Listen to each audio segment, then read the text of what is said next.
Superdome. This season, Saints fans will be greeted with the most significant, transformative changes in the history of the Superdome. Very recently, minutes from the Mississippi River, a stadium more than half a century old emerged from open-heart surgery. But this isn't just another stadium. It's one of the most recognizable icons of American sports. With a massive 360-degree video system wrapping the stadium from end to end, over 100,000 square feet of new public spaces designed around the fan experience, and one of the most advanced sound systems on the market today, the Caesars Superdome reminds everyone what American entertainment looks like at its very best. But once the doors opened, so did the questions. With a price tag topping $500 million, wouldn't building a new stadium have been easier? And why, once again, is the public carrying most of the bill? The time has come to dive inside New Orleans' magnificent dome, one that promises the next half-century will be just as unforgettable.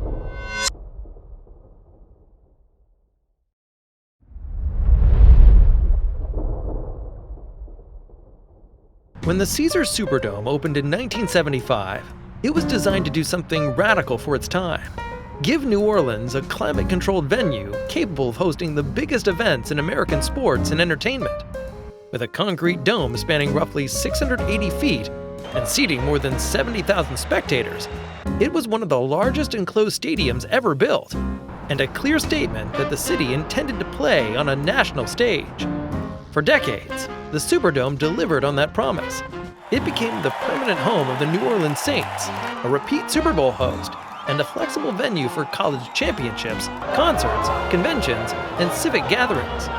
Few stadiums in the United States accumulated such a dense mix of cultural, economic, and symbolic importance. But by the late 2010s, the gap between what the Superdome was originally designed to do and what modern venues were expected to deliver had grown impossible to ignore. The issue wasn't structural failure. The building remained sound. The problem was relevance. Stadium design standards have changed dramatically since the 1970s. Newer NFL venues prioritized efficient circulation, premium hospitality, immersive media, and seamless fan movement, areas where the Superdome's original layout showed its age. Even routine game day operations were becoming more difficult to manage inside a building planned for a very different era of crowd behavior, technology, and broadcast demands.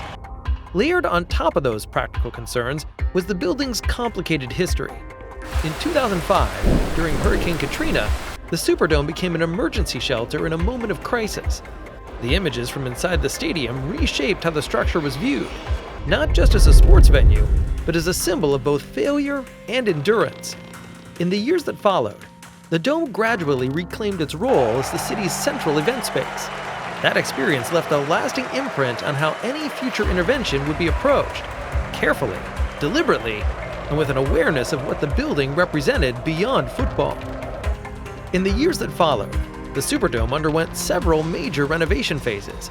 Recovery work completed in 2005 to 2006, a comprehensive modernization upgrade in 2010 to 2011, when the venue was still known as the Mercedes-Benz Superdome, and a series of targeted improvements between 2014 and 2017, including new exterior video boards and upgraded dome lighting.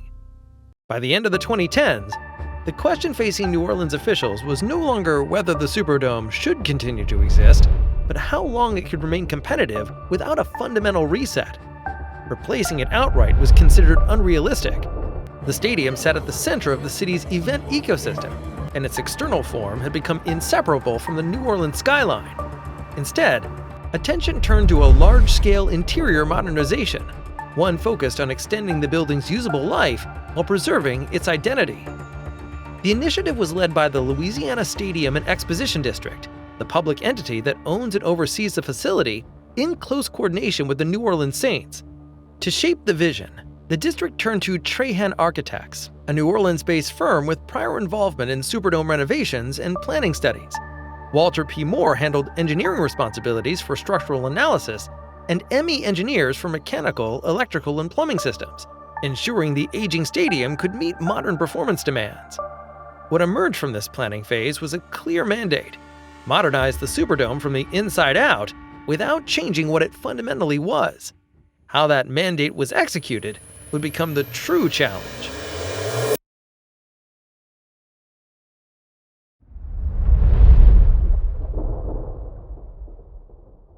Renovating the Caesars Superdome required a construction strategy closer to surgery than demolition. The building could not be emptied for years at a time. NFL seasons, college championships, concerts, and major events continued throughout the process.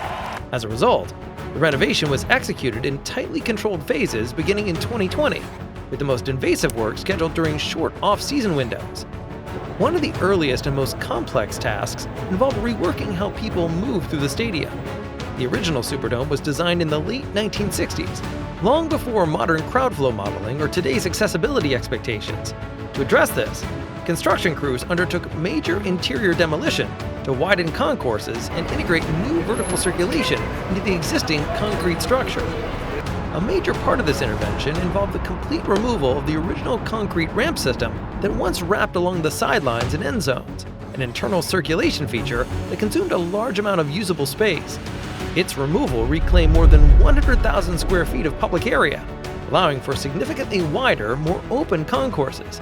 It also made it possible to introduce 8 new supervoms at the stadium's corners, extra-wide circulation openings that dramatically improved crowd flow and ADA accessibility. New escalator banks were installed across multiple levels, requiring crews to cut vertical shafts through reinforced concrete slabs while preserving the stadium's primary load paths. Each of the new atrium circulation zones was designed to move between roughly 100 and 650 people in about 3 minutes using sequences of 3 escalators. These circulation upgrades were paired with redesigned concourse layouts that improved sightlines, reduced bottlenecks, and allowed for higher throughput during peak entry and halftime periods. The continuous LED ribbon board wraps entirely around the interior of the stadium at the suite level. It delivers high-resolution, full-motion video, real-time statistics, and immersive graphics visible from every seating level. This ribbon board complements the 2 massive end-zone video boards installed during a 2016 upgrade, each measuring approximately 333 feet wide and 38 feet tall, spanning nearly the full width of a football field at both ends of the stadium. Structural engineers conducted detailed load analyses and designed custom steel support framing to distribute weight across multiple attachment points. Electrical infrastructure throughout the stadium had to be upgraded to support the board's power demands, with new distribution routes installed to avoid overloading legacy systems. The video system was integrated with a rebuilt broadcast control environment, allowing for advanced replay capabilities and synchronized in-stadium presentation. Audio was another critical focus. The Superdome's vast enclosed volume has long made sound clarity a challenge. As part of the renovation, the stadium received a comprehensive sound system upgrade designed to improve intelligibility and consistency across all seating levels. New distributed speaker arrays were installed, supported by modern digital signal processing that allows operators to precisely control timing, delay, and coverage zones. The result is significantly improved speech clarity for announcements and more uniform sound for concerts and live entertainment, an essential upgrade for a venue that hosts far more than football. The renovation also reshaped the stadium's premium and club levels.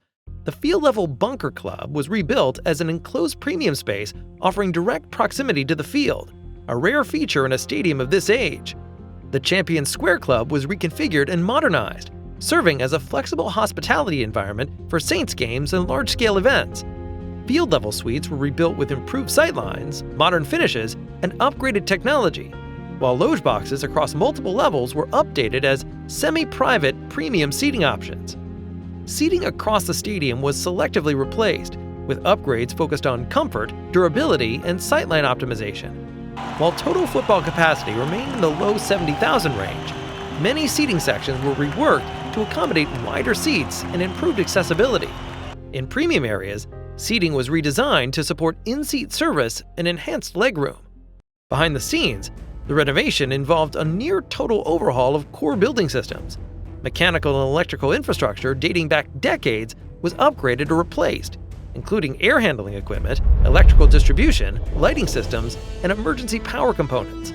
Operational capacity was also expanded through the addition of roughly 50,000 square feet of new back-of-house space, including commissaries, kitchens, and food service operations, helping to improve service speed and efficiency on event days. 18 grab-and-go market pantry outlets were introduced across multiple levels of the stadium, reducing queues and easing congestion during peak periods.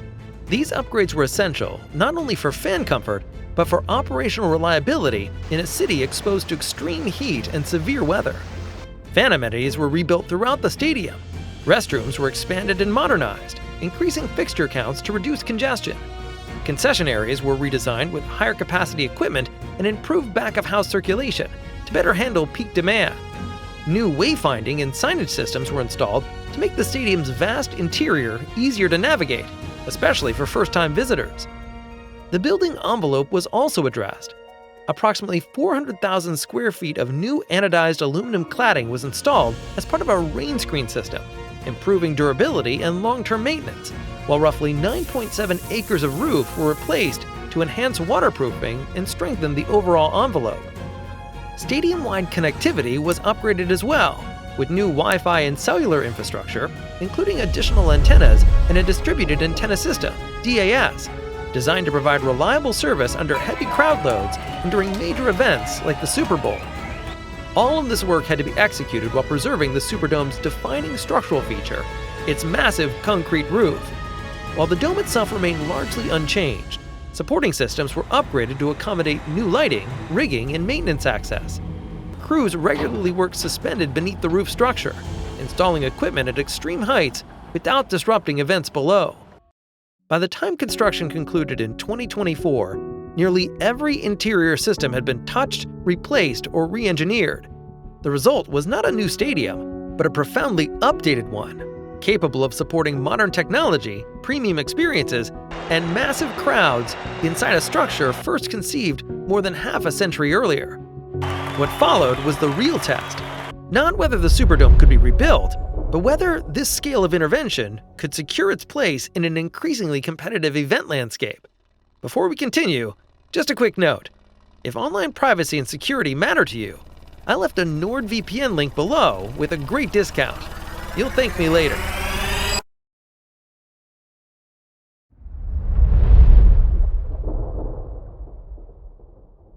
The $560 million renovation was financed primarily through public funding, overseen by the Louisiana Stadium and Exposition District, LSED, the state entity that owns and manages the stadium.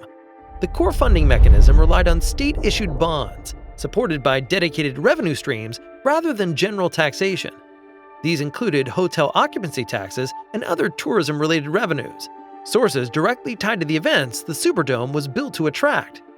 The New Orleans Saints, while not the primary funder, played a key role in supporting the renovation strategy. Their long-term lease agreement and commitment to remain in New Orleans were central to justifying the scale of investment. In fact, the renovation functioned as a safeguard, modernized the stadium, retained the franchise, and preserved New Orleans' ability to compete for top-tier events. Criticism was inevitable. Opponents questioned whether public money, bonded over decades, should be directed toward a stadium instead of roads, housing, or public services. Supporters countered that the Superdome is not a single-use facility, but a revenue-generating asset that anchors the city's tourism economy. Unlike newer NFL stadiums built largely for football, the Superdome hosts conventions, college championships, concerts, and national political events, spreading financial impact well beyond game days.